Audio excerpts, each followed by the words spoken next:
Good morning students. आज हम पढ़ेंगे स्पेक्ट्रम। स्पेक्ट्रम क्या होता है, स्पेक्ट्रम से कैसे कैसे क्वेश्चंस बनते हैं वो हम देखते हैं। ठीक है, तो बात करते हैं स्पेक्ट्रम की। स्पेक्ट्रम है क्या, ठीक है, और इसी स्पेक्ट्रम से बाद में हम पढ़ेंगे डिटेल से एडवांस क्लासों में, हायर क्लासेस में स्पेक्ट्रोस्कोपी। ठीक है, हम बात करते हैं स्पेक्ट्रम क्या होता है। जब देखिए व्हाइट लाइट को किसी प्रिज्म से पास करते हैं, ठीक है, ये व्हाइट लाइट है, इसको इस प्रिज्म से पास किया जाता है तो ये अपने 7 कंपोनेंट्स में स्प्लिट अप हो जाती है। और मैं इसको फोटोग्राफी प्लेट पर ग्राफिकल इसका रिप्रेजेंटेशन चेक करता हूँ, देखता हूँ, तो क्या होगा कि मुझे इस तरह से 7 कंपोनेंट्स अलग अलग वेवलेंथ के अकॉर्डिंग रिप्रेजेंट होते हुए दिखे हैं, उनका रिप्रेजेंटेशन मुझे मिलता है। इस तरह से रिप्रेजेंटेशन जो मिल रहा है मुझे, जैसे मान लीजिए ये एक कलर या एक कंपोनेंट है, ठीक है, ये दूसरा कंपोनेंट, जितने भी ये कलर थे अलग अलग वेवलेंथ के अकॉर्डिंग, अपने अपने वेवलेंथ के अकॉर्डिंग इस तरह से फोटोग्राफी प्लेट पे आपको मिलते हैं। जैसे मान लीजिए ये देख रहे हैं आप,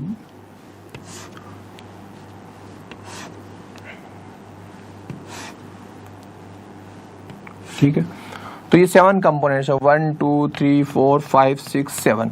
इस तरह से ये जितनी भी व्हाइट लाइट है ये अपने अपने कंपोनेंट्स के अकॉर्डिंग इस तरह से फोटोग्राफी प्लेट पर आपको दिख रही है। तो मैं इसको लिख सकता हूँ विबियोर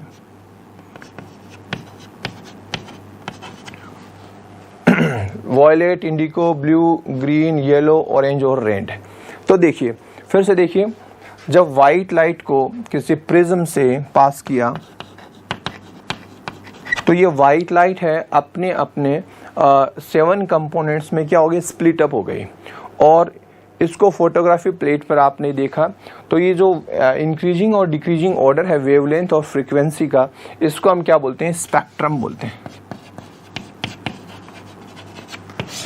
तो स्पेक्ट्रम है क्या, किसी भी इलेक्ट्रोमैग्नेटिक रेडिएशन की बात करें या किसी एनर्जी की बात करें, उसके वेवलेंथ का इंक्रीजिंग या फिर यूँ कहें कि फ्रीक्वेंसी का डिक्रीजिंग ऑर्डर, वो क्या है, स्पेक्ट्रम है।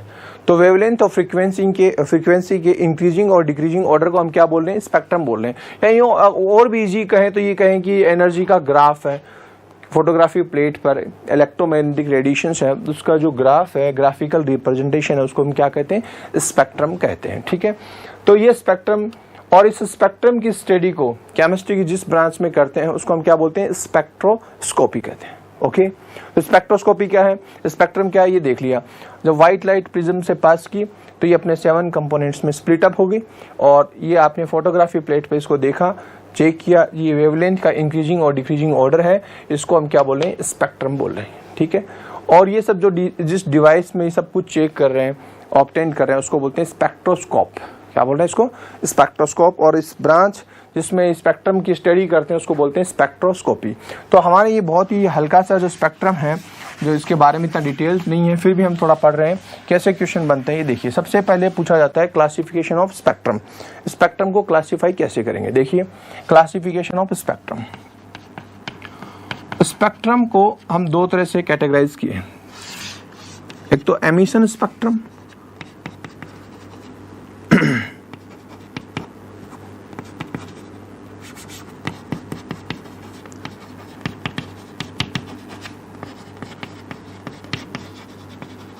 और एक है एब्जॉर्प्शन स्पेक्ट्रम।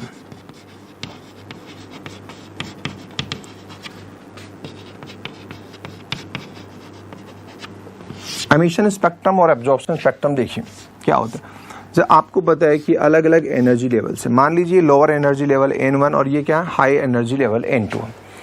अब इलेक्ट्रॉन लोअर एनर्जी लेवल से हाई एनर्जी लेवल में कब जाता है, जब उस इलेक्ट्रॉन को एनर्जी देंगे तो उस एनर्जी को गेन करके इलेक्ट्रॉन लोअर एनर्जी लेवल से कहाँ चला जाएगा, हायर एनर्जी लेवल में ट्रांजिट हो जाएगा। ठीक है, ये तो आपने पहले भी पढ़ा है।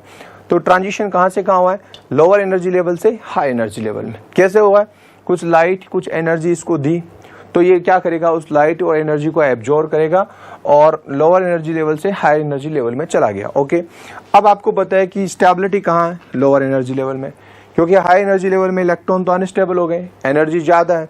तो क्या होगा, जब इलेक्ट्रॉन वापस हाई एनर्जी लेवल से लोअर एनर्जी में लेवल में आएगा तो जो एब्जॉर्ब की हुई जो लाइट थी वापस क्या करेगा, ये रिलीज करेगा, ये रिलीज करेगा, एमिट करेगा ये एनर्जी। और इस एमिट होने वाली एनर्जी को जब मैं स्पेक्ट्रोस्कोप से इसका ग्राफिकल रिप्रेजेंट देखता हूँ, चेक करता हूँ, तो उस तरह के स्पेक्ट्रम को हम क्या बोलेंगे, एमिशन स्पेक्ट्रम बोलेंगे। फिर देखिए, जब इलेक्ट्रॉन कहाँ था, लोअर एनर्जी लेवल में, इसको एनर्जी दी, ये एक्साइट होके कहाँ चला गया, हाई एनर्जी लेवल में। कुछ भी आपने एनर्जी दी, उसमें से कुछ अमाउंट को एब्जॉर्ब किया और ये हाई एनर्जी लेवल में चला गया। और ये एनर्जी लेवल से जब वापस अपने ग्राउंड स्टेट पे आता है या लोअर एनर्जी लेवल में आता है तो क्या रिलीज करेगा, एनर्जी रिलीज करेगा। और ये रिलीज होने वाली जो एनर्जी है इसको स्पेक्ट्रोस्कोप या यूं के प्रिज्म से पास करेंगे तो जो भी स्पेक्ट्रम बनेंगे उनको हम क्या कहेंगे, एमिशन स्पेक्ट्रम बोलेंगे। और इधर देखिए, इस तरह के एब्जॉर्प्शन स्पेक्ट्रम में क्या होगा, ये स्पेक्ट्रम कैसे बनते हैं, तो देखिए अलग अलग एनर्जी लेवल है। ये मान लीजिए लोअर एनर्जी लेवल है और ये क्या है, हायर एनर्जी लेवल है, ठीक है।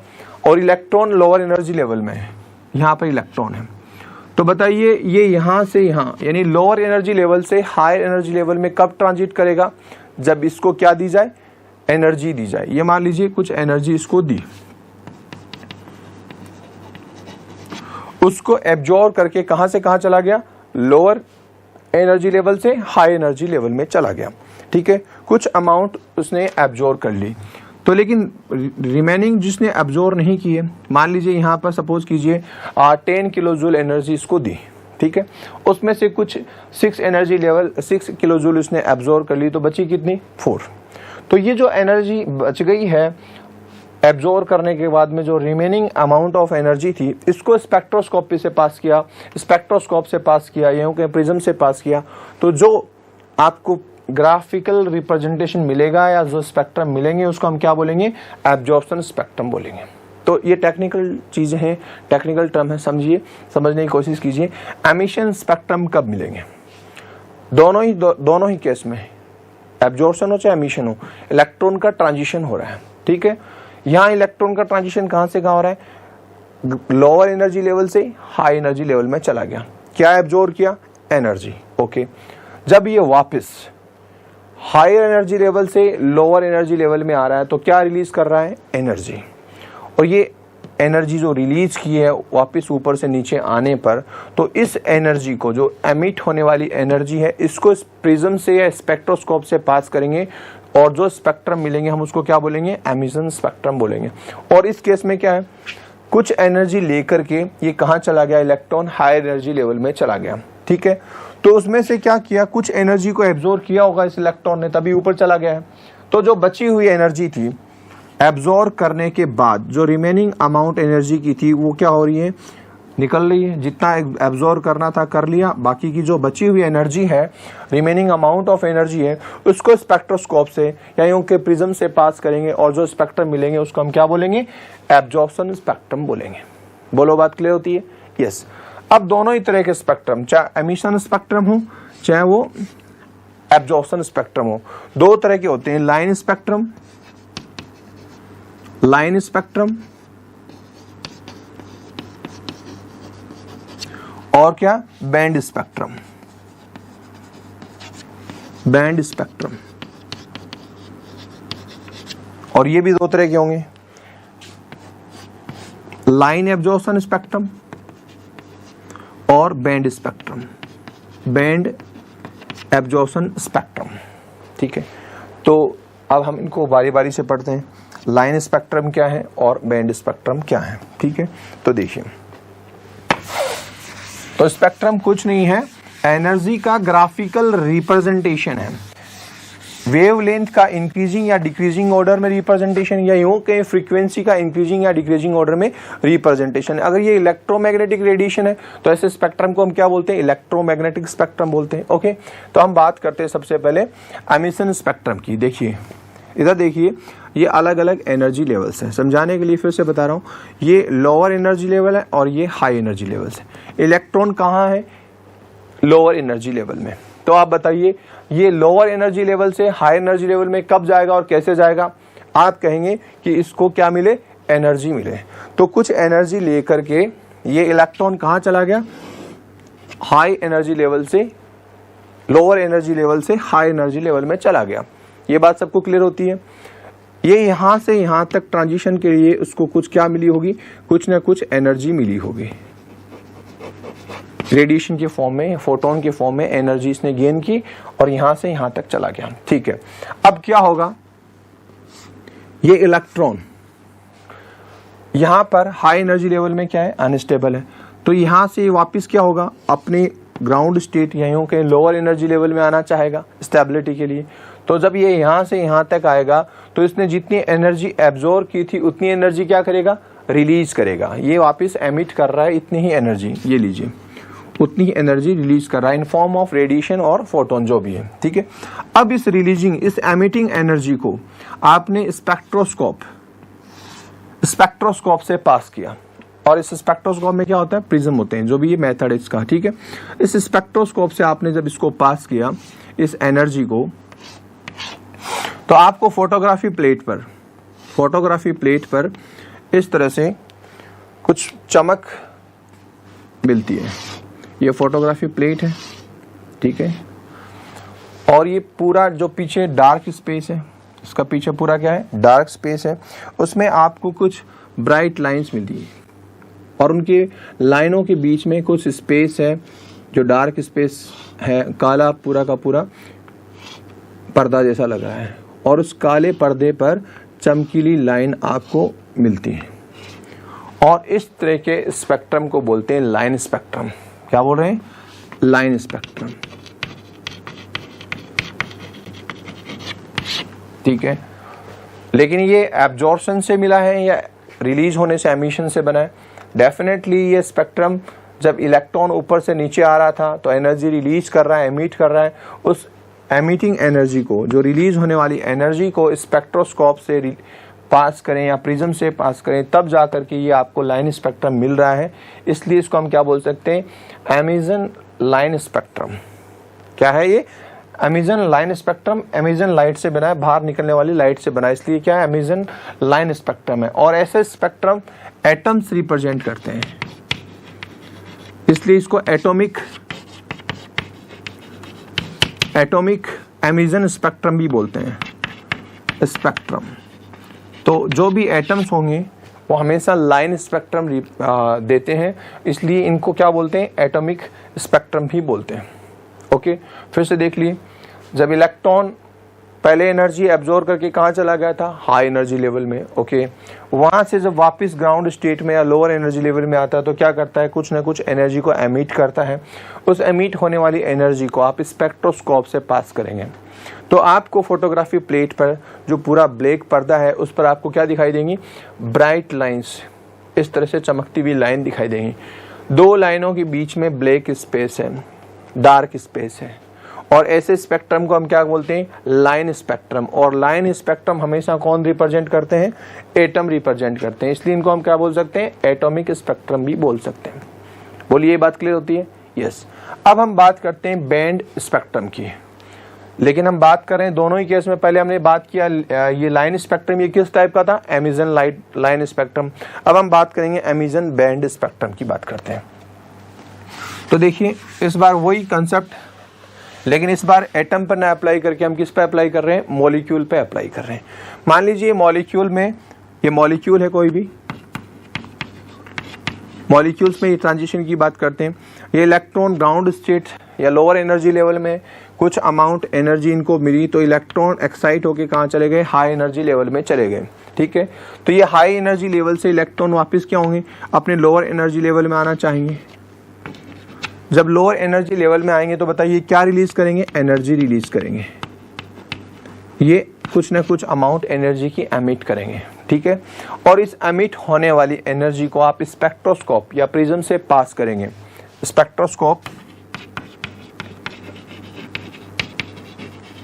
या प्रिज्म से पास करेंगे तो, और इसको फोटोग्राफी प्लेट पर आप देखेंगे, चेक करेंगे तो पीछे पूरा क्या है, डार्क स्पेस है। ठीक है, तो उस पर आपको कुछ लाइंस मिलेंगी, लेकिन बहुत पास पास में लाइंस के ग्रुप्स मिलेंगे, आइसोलेटेड लाइंस के ग्रुप्स मिलेंगे। एक बार यहाँ मिल गया, फिर देखिए, फिर यहाँ पर इस तरह से यहाँ कुछ लाइंस मिल गई, फिर कुछ गैप के बाद में फिर क्या मिल गया, आपको एक लाइन का ग्रुप मिल गया, फिर बहुत नजदीक नजदीक लाइंस के क्या मिल रहे हैं, ग्रुप मिल रहे हैं। और ऐसे स्पेक्ट्रम को हम बोलते हैं एमिशन बैंड स्पेक्ट्रम। क्या बोल रहे हैं इसको, बैंड स्पेक्ट्रम। जो आइसोलेटेड लाइंस के ग्रुप्स हैं, एक ग्रुप ही हो गया, फिर डार्क स्पेस हो गया, फिर दूसरा ग्रुप, फिर तीसरा ग्रुप, इस तरह से काफी सारे ब्राइट लाइंस के ग्रुप हैं, इसलिए हम इनको क्या बोल सकते हैं, बैंड बोल सकते हैं। और ऐसे स्पेक्ट्रम को हम क्या बोलते हैं, बैंड स्पेक्ट्रम और या एमिशन बैंड स्पेक्ट्रम, क्योंकि ये सारा का सारा जो स्पेक्ट्रम मिल रहा है ये इलेक्ट्रॉनिक ट्रांजिशन जिसमें एनर्जी रिलीज हो रही है, एमिट हो रही है, और उसको हमने इस स्पेक्ट्रोस्कोप या फोटोग्राफी प्लेट पर ऑब्टेन किया है। तो ऐसे स्पेक्ट्रम को हमने क्या नाम दिया, बैंड एमिशन स्पेक्ट्रम कहा है। लेकिन फर्क है, वो एटॉमिक स्पेक्ट्रम जो आपने देख रहे थे, लाइन स्पेक्ट्रम, वो एटम्स के लिए था, लेकिन ये बैंड स्पेक्ट्रम है वो किन के लिए मिलता है, मॉलिक्यूल्स के लिए मिलता है। जितने भी मॉलिक्यूलर लेवल पर जो भी स्पेक्ट्रम्स होंगे वो सब के सब कैसे होंगे, इस तरह से लाइंस के ग्रुप्स होंगे, इनको हम क्या बोलते हैं, बैंड स्पेक्ट्रम बोलते हैं। तो एटॉमिक स्पेक्ट्रम का मतलब लाइन स्पेक्ट्रम, मॉलिक्यूलर स्पेक्ट्रम का मतलब बैंड स्पेक्ट्रम। ठीक है, ये हमने बात देखी। चलिए अब इसके बाद में बात करते हैं, एक कभी कभी क्या होता है कि हम बात करते हैं कंटिन्यूअस स्पेक्ट्रम। कंटिन्यूअस स्पेक्ट्रम क्या होता है वो भी देख लीजिए।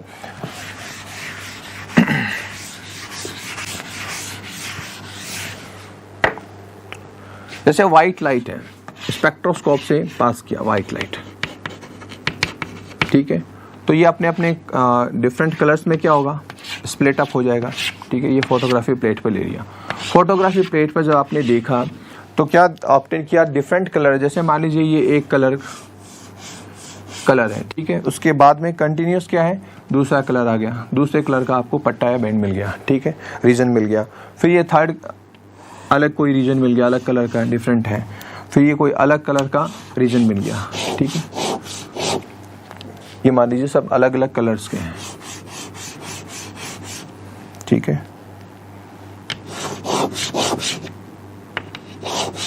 ये सब अलग अलग रीजन के कलर दिख रहे हैं आपको, जोन दिख रहे हैं, ठीक है। लेकिन एक जोन और दूसरा जोन इस तरह से आपस में बहुत कंटिन्यूस हैं, ओवरलैप किए हुए हैं, कोई इनको सेपरेट करने वाला जोन नहीं है, कोई लाइन नहीं है, कोई डार्क स्पेस नहीं है, कंटिन्यूस है। जैसे ये वॉयलेट, इंडिगो, ब्लू, ये जितने भी कलर थे ना, वो उनके सब जोन्स हैं, वो कंटिन्यूस है, तो कोई डार्क स्पेस बीच में नहीं है, कोई यूँ कहें कि कोई ऐसा बाउंड्री नहीं है जो इनको अलग अलग कर दे, डिवाइड कर दे। तो इस तरह के स्पेक्ट्रम को हम क्या कहते हैं, कंटिन्यूस स्पेक्ट्रम कहते हैं। ये नॉर्मल टर्मिनोलॉजी है, आपको समझनी है। तो हमने बात किया एमिशन स्पेक्ट्रम दो तरह के थे। पहला कौन सा, लाइन स्पेक्ट्रम, जो किन से मिलता है, एटम्स के थ्रू मिलता है, एटम्स की वजह से मिलता है, इलेक्ट्रॉनिक ट्रांजिशन की वजह से मिलता है, ये तो सभी को पता है। लेकिन वो एटम्स में ट्रांजिशन हो तो क्या मिलता है, लाइन स्पेक्ट्रम, और मॉलिक्यूल में ट्रांजिशन हो तो क्या मिलेगा, बैंड स्पेक्ट्रम। अब हम एमिशन के बाद में एब्जॉर्प्शन की बात करते हैं, ठीक है। एब्जॉर्प्शन स्पेक्ट्रम देखिए कब मिलता है, ये अलग अलग एनर्जी लेवल है। इलेक्ट्रॉन लोअर एनर्जी लेवल में है, कुछ एनर्जी को एब्जॉर्ब कर करके ये कहाँ चला गया, हाई एनर्जी लेवल में चला गया, ठीक है। ये मान लीजिए ये एनर्जी है, इसने एब्जॉर्ब की है, ये इतनी एनर्जी इसने एब्जॉर्ब की है, इसने एब्जॉर्ब की है, ठीक है। एब्जॉर्ब करने के बाद जितनी एनर्जी इसको एब्जॉर्ब करनी थी उसने एब्जॉर्ब कर ली, ठीक है। उसके बाद जो बची हुई एनर्जी थी वापस तो निकलेगी ना, रिलीज होगी ना, इस तरह से, इस तरह से ये बची हुई एनर्जी मान लीजिए निकल रही है। इस एनर्जी को स्पेक्ट्रोस्कोप, इस एनर्जी को स्पेक्ट्रोस्कोप से, इसमें प्रिज्म होता है, उससे पास करेंगे और फिर फोटोग्राफी प्लेट पर आप जब स्पेक्ट्रम देखेंगे तो क्या देखेंगे कि जब ऐसे केस में, इस तरह के केस में ये एटम हो तो वहां पर आपको क्या मिलेंगी, लाइन मिलेंगी, और मॉलिक्यूल हो तो वहां पे क्या मिलेंगे, लाइंस के ग्रुप मिलेंगे, बैंड मिलेंगे, जिसको हम बैंड बोलते हैं। तो एक्चुअली जब इस तरह से एब्जॉर्प्शन हो रहा है तो यहाँ पर पूरा फोटोग्राफी प्लेट पे चमक है, पूरी फोटोग्राफी प्लेट पे क्या है, चमक।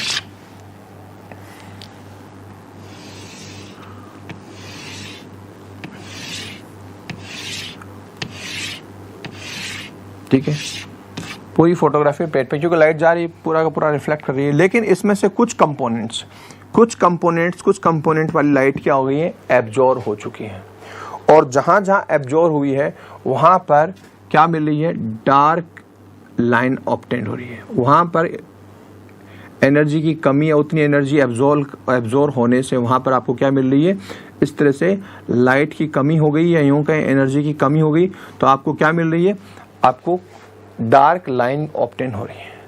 ठीक है, ये अब डार्क लाइन को मैं येलो लाइन से रिप्रेजेंट कर रहा हूं। ये मान लीजिए डार्क लाइन है, ब्लैक कलर की लाइंस मिल रही, पूरा ब्राइट सरफेस है, उस पर आपको इस तरह से डार्क लाइन मिल रही है। क्यों? क्योंकि जो एनर्जी आपने डाली थी, ठीक है, उसमें से कुछ कंपोनेंट यहाँ पे मिस हो चुके हैं, क्योंकि ये ट्रांजिशन में काम आ चुके हैं। तो इस तरह से जहां मिस हो चुकी है उन कंपोनेंट की जगह हमको क्या मिल रही है, डार्क लाइन मिल रही है। और ऐसे लाइन स्पेक्ट्रम को हम क्या बोल सकते हैं, ये लाइन स्पेक्ट्रम है क्योंकि एटम्स के लिए है, लेकिन ये लाइट के एब्जॉर्प्शन से बना है, इसलिए इसको बोल सकते हैं absorption line spectrum. Absorption line spectrum, ये लाइन बनी और ये किसके लिए है, एटम के लिए। तो आपने देखा होगा कि क्या हुआ है, पूरा ब्राइट सरफेस है पीछे का, उसमें से कुछ कंपोनेंट यहाँ पर ट्रांजिशन में काम आ चुके हैं, नीचे से ऊपर जब इलेक्ट्रॉन जा रहा है, कुछ कंपोनेंट्स की लाइट इसने एब्जॉर्ब कर ली, तो बची हुई जो लाइट जा रही है इसको स्पेक्ट्रोस्कोप से पास कर रहे हैं, तो जो पूरा ब्राइट सरफेस है उसमें डार्क लाइनें ऑब्टेन हुई। इस तरह के स्पेक्ट्रम को हमने क्या नाम दिया है, एब्जॉर्प्शन लाइन स्पेक्ट्रम।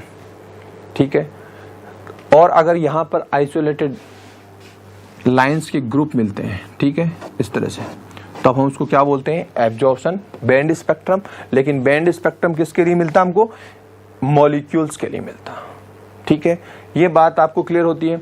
तो हमने अभी दो तरह के स्पेक्ट्रम की बात की। कौन कौन से स्पेक्ट्रम, एक तो एमिशन स्पेक्ट्रम और एक दूसरा एब्जॉर्प्शन स्पेक्ट्रम। एमिशन स्पेक्ट्रम दो तरह के हैं, कौन कौन से, लाइन एमिशन स्पेक्ट्रम और बैंड एमिशन स्पेक्ट्रम। और लाइन स्पेक्ट्रम चाहे वो एब्जॉर्प्शन हो चाहे एमिशन हो, हमेशा किसके लिए बनते हैं, एटम्स के लिए होते हैं। और मॉलिक्यूल्स के लिए कौन से होंगे, मॉलिक्यूल्स के लिए होंगे बैंड स्पेक्ट्रम। तो इस तरह से हमने बात की है स्पेक्ट्रम्स की। अब देखिए हम हाइड्रोजन एटम की बात करते हैं या हाइड्रोजन स्पेक्ट्रम की बात करते हैं।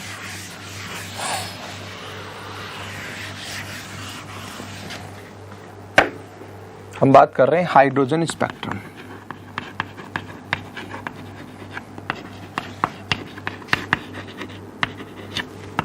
तो पहली बात तो देखिए, हाइड्रोजन क्या है, एटम।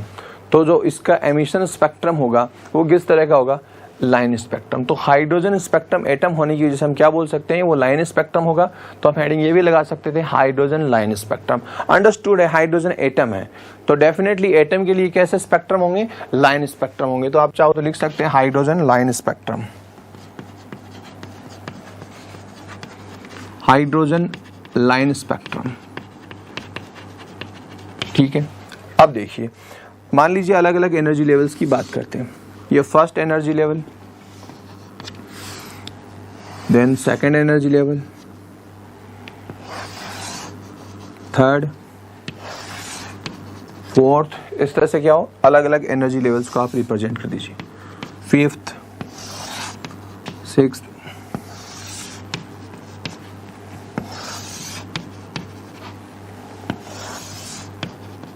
और ये मान लीजिए इन्फिनाइट एंड इन्फिनाइट, अलग अलग एनर्जी लेवल है। ठीक है, अब देखिए, अगर मान लीजिए इलेक्ट्रॉन ट्रांजिट होकर कहीं से भी, पहले ऊपर जा चुका है, एक्साइट हो चुका है, हम सारी की सारी बात कर रहे हैं एमिशन स्पेक्ट्रम की बात कर रहे हैं। ओके, अब इलेक्ट्रॉन हाई एनर्जी लेवल से जब नीचे के एनर्जी लेवल्स में आएगा तो बोलिए क्या रिलीज करेगा, एनर्जी रिलीज करेगा। और उस एनर्जी को हमने स्पेक्ट्रोस्कोप से पास करके और फोटोग्राफी प्लेट पे जो स्पेक्ट्रम लिया उसको हम क्या बोलेंगे, लाइन एमिशन स्पेक्ट्रम करेंगे। क्या बोलेंगे, लाइन एमिशन स्पेक्ट्रम बोलेंगे। और हम उसी स्पेक्ट्रम की बात कर रहे हैं। मान लो सेकेंड एनर्जी लेवल से, ठीक है, सेकेंड एनर्जी लेवल से इलेक्ट्रॉन ट्रांजिट होके कहाँ आता है, फर्स्ट एनर्जी लेवल में आता है, तो एक लाइन बनती है। ठीक है, इसी तरह से ये फर्स्ट लाइन होगी। थर्ड से कहाँ आया, वापस फर्स्ट, फिर कहाँ से आ सकता है, फोर्थ से फर्स्ट आ सकता है, फिफ्थ से, इस तरह से हाई एनर्जी लेवल में कहाँ आ रहा है, फर्स्ट एनर्जी लेवल्स में आ रहा है इलेक्ट्रॉन। तो एक सीरीज बनती है, स्पेक्ट्रम लाइन की एक सीरीज बनती है। देख रहे हैं आप, ये एक स्पेक्ट्रम लाइन की क्या बन चुकी है, एक सीरीज बनती है। और इस स्पेक्ट्रम लाइन की सीरीज को हमने नाम दिया लाइमन सीरीज। क्या नाम दिया है इसको, लाइमन।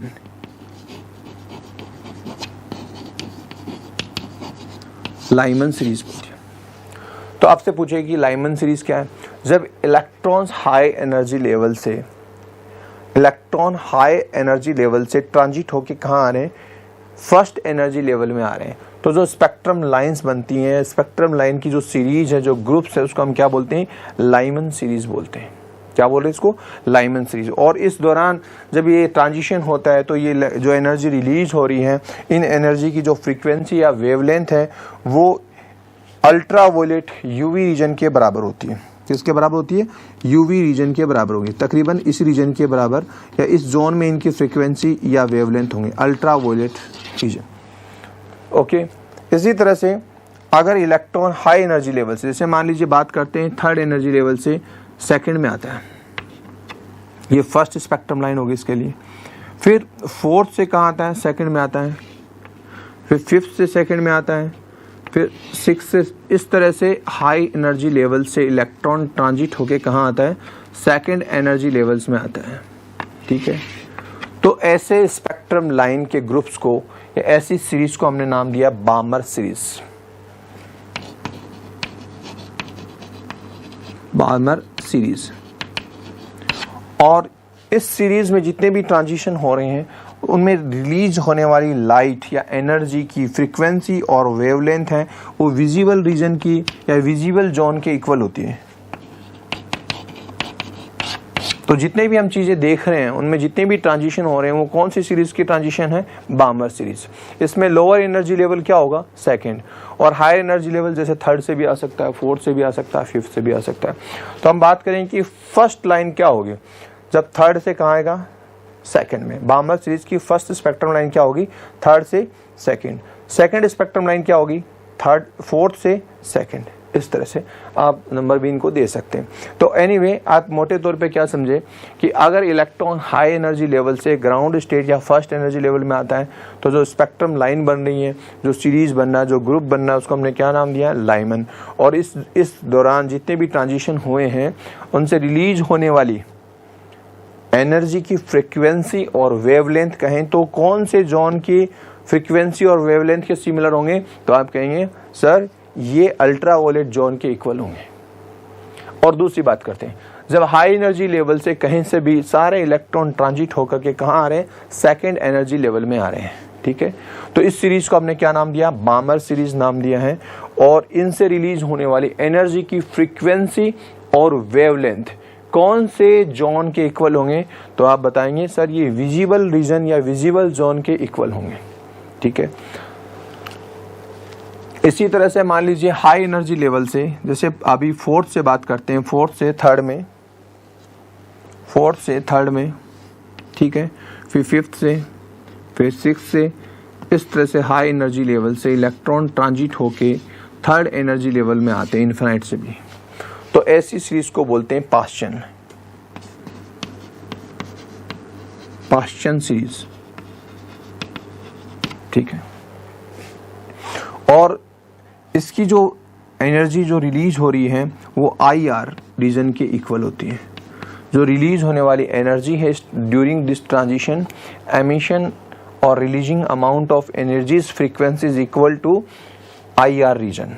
कौन से रीजन के इक्वल होंगी, IR रीजन की इक्वल होगी। तो पहली सीरीज क्या नाम दिया हमने, लाइमन, फिर बामर, फिर पाश्चन, फिर इस तरह से अलग अलग सीरीज इनके अलग अलग नाम रखें। अगर फोर्थ में आती है, फिफ्थ से फोर्थ में आता है, फिर सिक्स से फोर्थ, सब कहीं से भी हाई एनर्जी लेवल से इलेक्ट्रॉन ट्रांजिट होके फोर्थ में आते हैं, तो इसका नाम है Lyman, बामर, पाश्चन, bracket,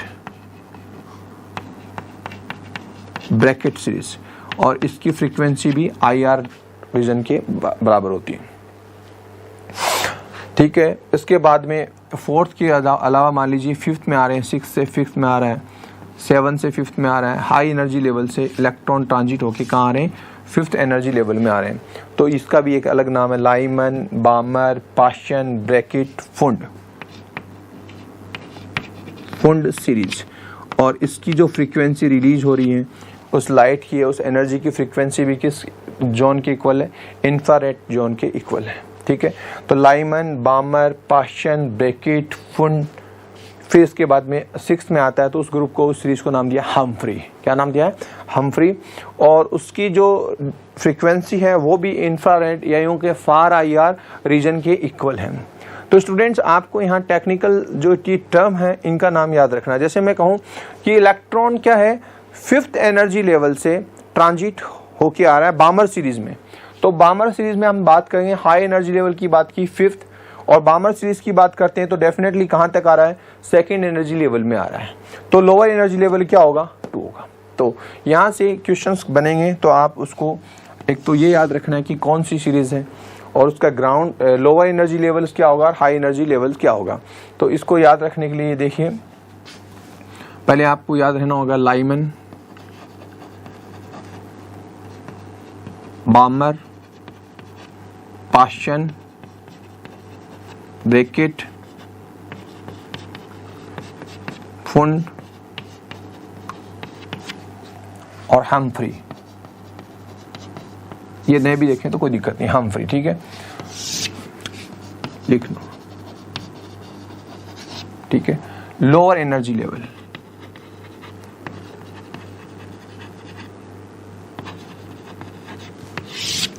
higher energy level,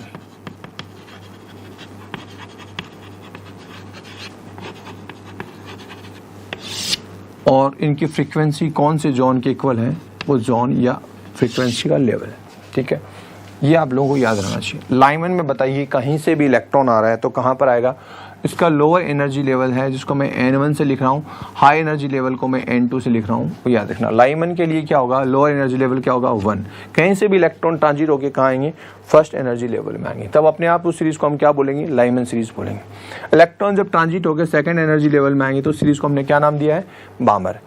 अगर 3rd एनर्जी लेवल में आ रहे हैं, लोअर एनर्जी लेवल क्या हो रहा है? 3rd, तो उसको हमने क्या नाम दिया? पाश्चन। 4th में आ रहे हैं तो ब्रैकेट, और 5th में आ रहा तो फुंड, और 6th में आ रहा तो हम्फ्री। ये हमने लोअर एनर्जी लेवल्स याद रखने हैं। अब देखिए हाई एनर्जी लेवल क्या हो सकता है? लाइमन के लिए हाई एनर्जी लेवल क्या हो सकता है? 2 हो सकता है, 3 हो सकता है, कुछ भी हो सकता है, 2, 3, 4, 5। लेकिन हाई एनर्जी लोअर 1 होगा तो हाई क्या होंगे? 2, 3, 4, 5, 6, इन्फिनाइट कुछ भी हो सकते हैं जो आपको न्यूमेरिकल में बताएगा। ठीक है, और ये कौन से जोन में होगा? ये होगा अल्ट्रा वायलेट जोन में इनकी फ्रीक्वेंसी रिलीज होगी। जो अल्ट्रा वायलेट जोन की जो फ्रीक्वेंसी है, ठीक है, या जो वेवलेंथ की जो वैल्यूज हैं वो लाइमन सीरीज की ट्रांजिशन के दौरान तकरीबन उनकी इक्वल होंगी। तो इस तरह से कह सकते हैं कि लाइमन सीरीज के जितने भी ट्रांजिशन हैं वो कौन से जोन के इक्वल हैं? अल्ट्रा वायलेट जोन के इक्वल हैं। ओके, अब बात करते हैं बामर सीरीज में। तो इसका लोअर एनर्जी लेवल क्या होगा? 2, लेकिन हाई एनर्जी लेवल क्या हो सकता है? 3 हो सकता है, 4 हो सकता है, 5th हो सकता है, इन्फिनाइट हो सकता है। और इस दौरान, इस ट्रांजिशन के दौरान जितने भी फ्रीक्वेंसीज रिलीज हो रही हैं, जितनी भी रेडिएशन रिलीज हो रही हैं, उनकी फ्रीक्वेंसी और वेवलेंथ किसके इक्वल होंगे? वो होंगे विजिबल रीजन के इक्वल होंगे। विजिबल रीजन के इक्वल होंगे। और जब 3rd एनर्जी लेवल में आ रहे हैं सारे के सारे, जिसको हमने बोला पाश्चन, हाई एनर्जी लेवल से, तो लोअर एनर्जी लेवल तो पाश्चन के लिए क्या होगा? 3rd। हाई एनर्जी लेवल क्या होगा? 4th, 5th, इस तरह से कुछ भी हो सकते हैं। और ये IR इंफ्रारेड रीजन के इक्वल इनकी फ्रीक्वेंसी या वेवलेंथ होंगे। और मान लीजिए इलेक्ट्रॉन कहीं हाई एनर्जी लेवल से कहाँ पर आ रहे हैं? 4th में, तो उस सीरीज को, उस ग्रुप को हमने क्या नाम दिया? ब्रैकेट। इसके लिए हाई एनर्जी लेवल्स क्या होंगे? 5, 6, इस तरह से हो सकते हैं इन्फिनाइट तक। और ये भी कौन से रीजन में होगा? IR region. और फुंड के लिए बताइए लोअर एनर्जी लेवल क्या होगा? फुंड के लिए लोअर एनर्जी लेवल क्या होगा? 5th। ठीक है, तो हाई एनर्जी लेवल्स क्या होंगे? 6, 7, 8 कुछ भी हो सकते हैं इस तरह से। और ये भी कौन से रीजन में होंगे? IR में। ठीक है, और हम्फ्री के लिए लोअर एनर्जी लेवल कौन सा है? 6। तो हाई एनर्जी लेवल क्या होंगे? 7, 8, इन्फिनाइट तक कुछ भी हो सकते हैं।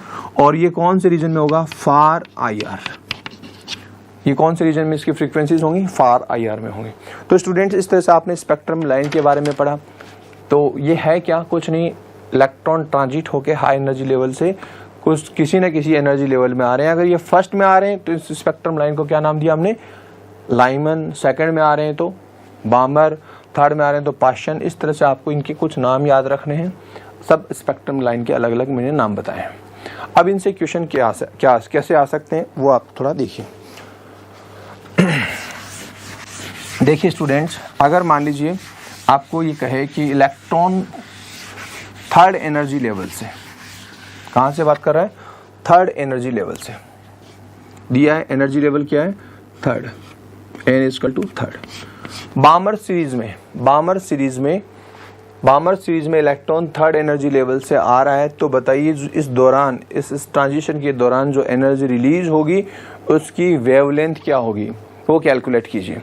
तो आपको पता है कि आपने जब डिफरेंट एनर्जी लेवल्स के लिए आपको याद रखना, जो वेवलेंथ और वेव नंबर का फॉर्मूला आपने याद किया था, nu bar equal to 1/λ equal to r Rydberg constant into Z square, और हाइड्रोजन के लिए जेड की वैल्यू कितनी होती है 1, तो ये सारा फैक्टर कितना हो जाएगा 1, और हमारा फॉर्मूला क्या था 1/n1 स्क्वायर यानी lower energy level minus 1/n2 square. ये हमने फॉर्मूला पढ़ा भी था और इसको डिराइव भी किया था। ये लो सेंटीमीटर इनवर्स में ये आएगा। अगर इसकी वैल्यू में कितनी लिखूं, r की वैल्यू कितनी होती है 109678 सेंटीमीटर इनवर्स, ये रेडबर्ग कांस्टेंट की वैल्यू है, ये यहाँ पुट अप कर सकते हैं। और हाइड्रोजन के लिए जेड की वैल्यू कितनी होगी 1। तो हमारा न्यूमेरिकल क्या था कि अगर बामर सीरीज में इलेक्ट्रॉन ट्रांजिट कहाँ से आ रहा है, थर्ड एनर्जी लेवल से आ रहा है। कहाँ पर, बामर सीरीज की बात कर रहे हैं। तो बामर सीरीज में देखिए, ये बामर सीरीज, ठीक है, लोअर एनर्जी लेवल यानी n1 की वैल्यू क्या लिखोगे आप 2, ये लीजिए सेकंड में आ रहा है, ठीक है। और हाई एनर्जी लेवल बता रहा है n2 इक्वल टू कितना हो गया 3, थर्ड से आ रहा है ये हाई एनर्जी लेवल्स। तो वेवलेंथ की वैल्यू पूछ रहा है, तो यस 1/λ इक्वल टू r, जो भी इसकी वैल्यू हो गया पुट अप कर सकते हैं।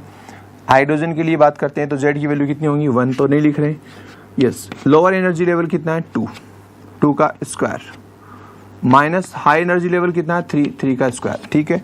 तो ये आप कैलकुलेट करेंगे, तो ये जो भी वैल्यू आएगी 1/λ इक्वल टू r, ठीक है। और इसका एलसीएम लिए तो 1/4 माइनस 1/9 एलसीएम लिया और 36, तो यहाँ लिख रहा हूँ आगे का 1/λ इक्वल टू r, ठीक है। इसका एलसीएम लिया 36, ये लीजिए 36, फिर 9 माइनस 4, ये लीजिए 9 माइनस 4, ये कितना हुआ 5। तो 1/λ इक्वल टू r और 5/36, ठीक है। और ये पूरा फिगर चेंज कीजिए, लेमडा पूछा है, वेवलेंथ पूछी है, तो हम क्या कर सकते हैं इसको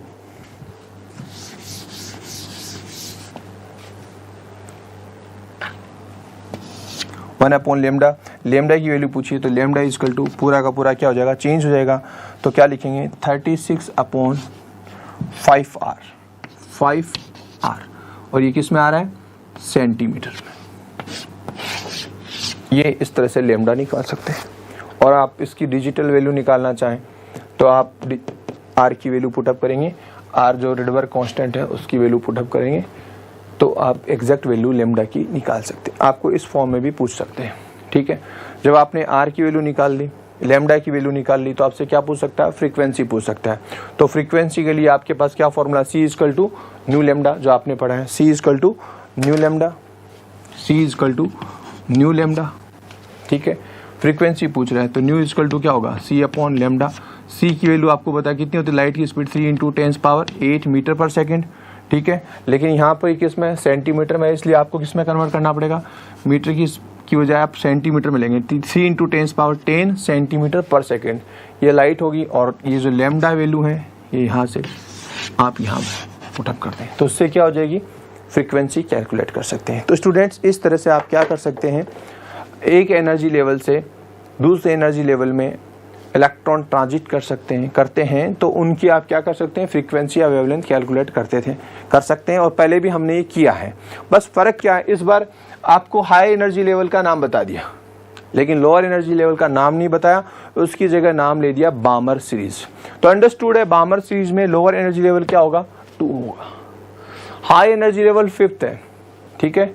और मैं लोअर एनर्जी लेवल का नाम नहीं लूँ और वहाँ पे बोलता हूँ पाश्चन, तो पाश्चन का मतलब लोअर एनर्जी लेवल कितना होगा 3 होगा। फॉर्मूला वही है, मेथड वही है, वही फ्रीक्वेंसी निकालने का तरीका है, वही वेवलेंथ निकालने का तरीका है, वही वेव नंबर निकालने के तरीके हैं जो हम ऑलरेडी पढ़ चुके हैं।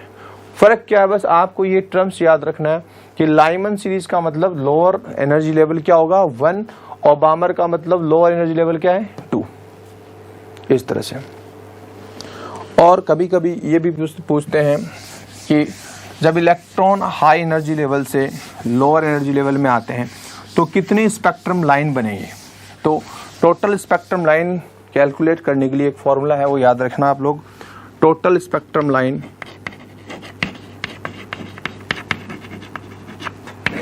कितनी स्पेक्ट्रम लाइन बनेगी, उसके लिए फॉर्मूला है n2 माइनस n1, ठीक है, n2 माइनस n1, ठीक है, और plus 1, n2 minus n1 plus 1 divide by 2।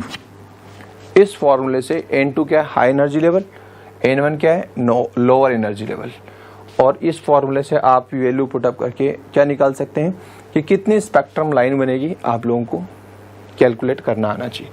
जैसे फॉर एग्जांपल मैं बोलता हूँ कि अगर इलेक्ट्रॉन है वो 4th या 5th से मान लीजिए 5th एनर्जी लेवल से लेकर के कहाँ पर आ रहा है, 2nd एनर्जी लेवल में आ रहा है, तो बताइए कितनी स्पेक्ट्रम लाइन बनेगी, टोटल स्पेक्ट्रम लाइन कितनी बनेगी।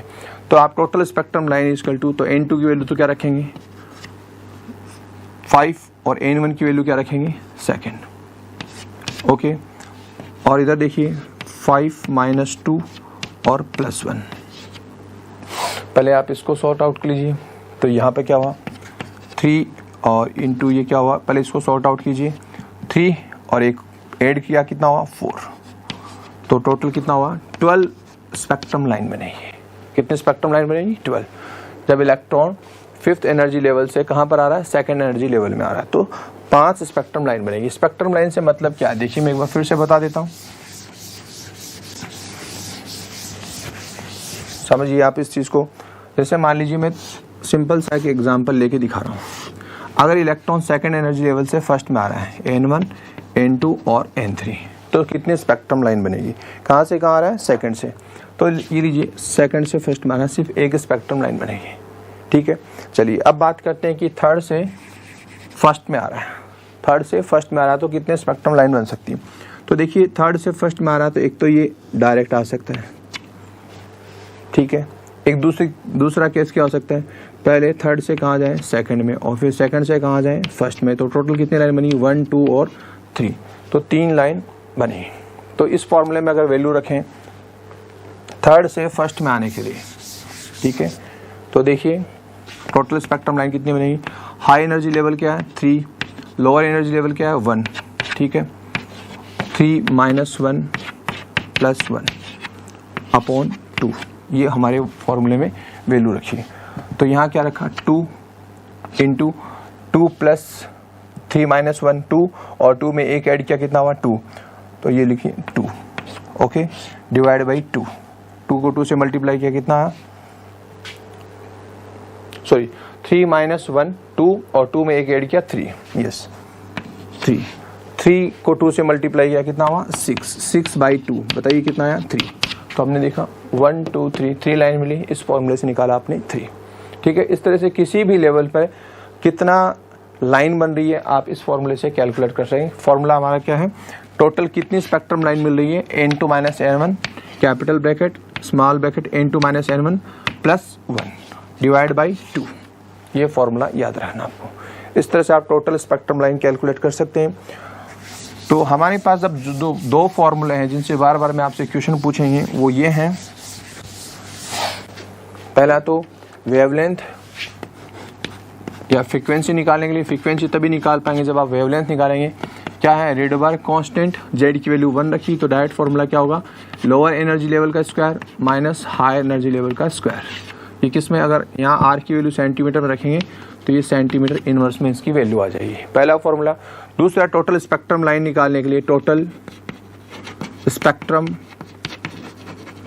लाइन अगर कैलकुलेट करनी है तो इसके लिए फॉर्मूला क्या है n2 minus n1 capital bracket n2 minus n1 +1 divide by 2। इस तरह से आप ये दूसरे फॉर्मूले में वैल्यू निकाल रख करके टोटल स्पेक्ट्रम लाइन कैलकुलेट कर सकते हैं। तो स्टूडेंट्स, आप लोगों को ये टर्मिनोलॉजी क्लियर होनी चाहिए। उसके बाद में हमारे ये 2 फॉर्मूले ज़्यादा काम आएंगे, ठीक है? तो इसको अच्छे से याद करो। Thank you.